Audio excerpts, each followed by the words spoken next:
E aí pessoal, tudo bem com vocês? Hoje eu quero falar para vocês um pouquinho sobre um estudo que eu estou fazendo aí, EAD, né? É a questão do preposto. O tema 1 é quem é o preposto. Eu quero fazer a apresentação e nessa lição nós vamos conhecer quem é o preposto e qual o seu papel para os Correios. A proposta dessa lição é que nós possamos compreender como o preposto ele deve se portar e quais são as suas atribuições desde o momento em que ele recebe a convocação até o final da audiência. Aqui nós também vamos poder compreender quais as diferenças entre a atuação do preposto e a atuação das testemunhas e como se deve dar a relação entre o preposto e os advogados dos Correios. Vamos lá então? Então, quem é o preposto? Muito bem, preposto é aquele que dirige o negócio ou o serviço por delegação da pessoa competente. O preposto é aquele que representa a empresa em juízo. A delegação, então, ela vai se dar em razão da confiança. No caso dos Correios, o preposto ele deve ser empregado do quadro, com indicação formalizada por meio da carta de preposição, cuja delegação de competência decorre diretamente da presidência dos Correios. O preposto, então, ele representa o próprio empregador. Enquanto preposto, o empregado é, entre aspas aqui, os Correios e presta os depoimentos que se fizerem necessários ao processo. Então, considerando que o preposto é os Correios, o empregador, ele deve conhecer tudo o que acontece na empresa. O preposto ele não deve pensar somente na sua unidade, na sua gerência, na sua superintendência estadual, na SE. Os Correios em juízo são um só, de norte a sul, todas as SEs e áreas de atuação. Provavelmente as perguntas elas serão relacionadas à sua área de atuação, mas o preposto ele deve ter em mente essa lição, um só Correios. O preposto deve ter conhecimento dos fatos, mas não precisa necessariamente tê-los presenciado. Tanto os envolvidos da sua área passarão os fatos detalhadamente ao preposto, quanto o advogado passará a tese da defesa, a versão dos Correios para os fatos. Para atuar como preposto, o empregado ele deve dissociar todo o juízo de valor. E o preposto, então, ele vai poder atuar nas esferas jurídica e administrativa. Para tanto, nós vamos conhecer, então, alguns órgãos que se faz necessária a presença do preposto dos Correios. Órgãos do Judiciário, a Justiça do Trabalho, a Justiça Federal, o Juizado Especial Federal, a Justiça Comum e Juizados Especiais Cíveis. Também nos órgãos do âmbito administrativo, como, por exemplo, o PROCON. O PROCON é o órgão responsável pela defesa do consumidor.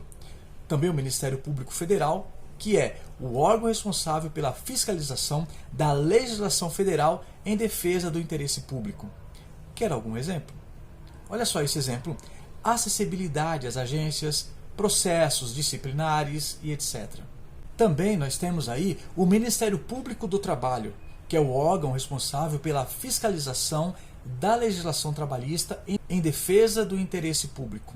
Exemplo: o menor aprendiz, o estagiário, portadores de necessidades especiais, terceirizados, etc. Nós temos a Delegacia Regional do Trabalho, Código Penal. A citação que está ali no 342, eu vou ler para vocês agora.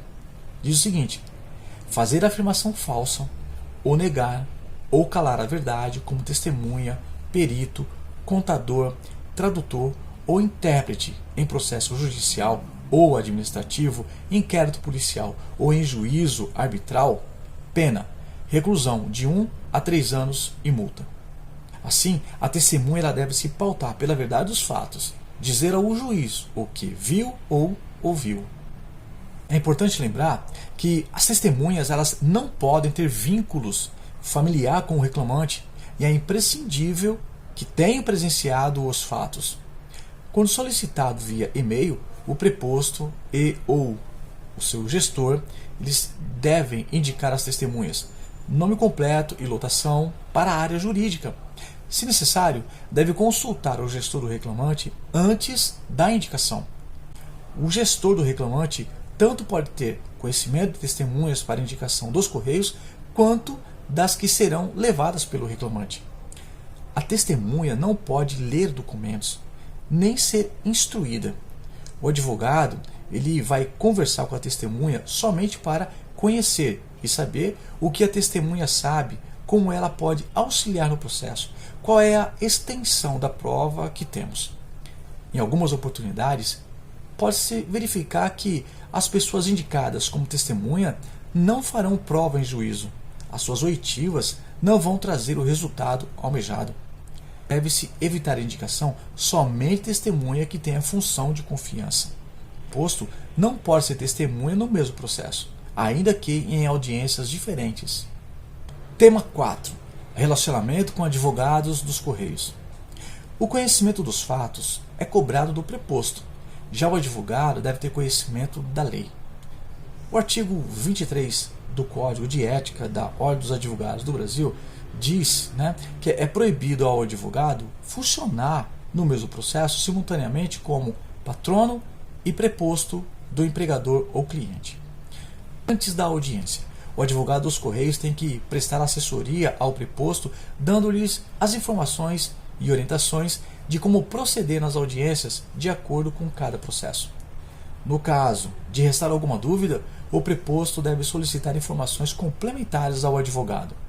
O preposto ele deve ajudar o advogado na elaboração da defesa e instrução do processo, indicando as melhores testemunhas, informando os documentos que podem colaborar com a defesa da empresa, destacando o relacionamento entre o reclamante e as suas testemunhas e demais particularidades que tiver conhecimento. O preposto deve confiar nos advogados da empresa, contando-lhes, antes de audiência, todos os fatos que tem conhecimento para que possa receber a melhor orientação de como e o que falar em audiência. Deve-se constituir uma relação de total confiança e sinceridade permeada por respeito profissional. O preposto ele deve procurar seguir rigorosamente as orientações do advogado, mesmo se discordar ou não compreender a finalidade de determinada orientação. Agindo desta forma, estará contribuindo positivamente com a empresa. No próximo vídeo, nós vamos falar sobre a atuação do preposto na audiência, é o tema 5.